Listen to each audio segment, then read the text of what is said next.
சாலையில் சென்று கொண்டிருந்த சிமெண்ட் லாரி ஒன்று கட்டுப்பாட்டை இழந்து விபத்துக்குள்ளாகி நடுச்சாலையில் கவிழ்ந்து தீப்பற்றி எரிந்ததில் அதன் ஓட்டுநர் உடல் கருகி உயிரிழந்தார்.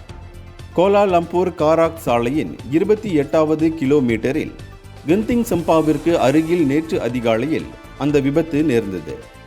இதன் காரணமாக கந்திங் சம்பாவிலிருந்து கோம்பாக் செல்லும் மார்க்கத்தில் 10 கிலோமீட்டர் தூர போக்குவரத்து நெரிசல் ஏற்பட்டது. இதனிடையே விபத்து குறித்து விடியற்காலை 4:21 மணிக்கு அவசர அழைப்பு கிடைக்கப்பெற்றதை தொடர்ந்து விடியற்காலை 5:07 மணிக்கு அங்கு தீயணைப்பு மீட்பு படையினர் வந்தடைந்தனர் என்று ஸ்லாங்கூர் தீயணைப்பு மீட்பு இலாகா நடவடிக்கை பிரிவு உதவி இயக்குனர் அமட் முக்லிஸ் மொக்தார் தெரிவித்தார்.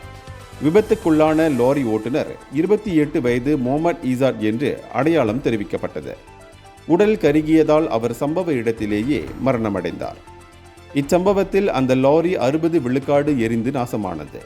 சலாயாங் தீயணைப்பு நிலையத்தைச் சேர்ந்த வீரர்கள் மீட்பு நடவடிக்கையில் ஈடுபட்டனர். இந்தியர்களின் இதய குரல் மக்களோசை.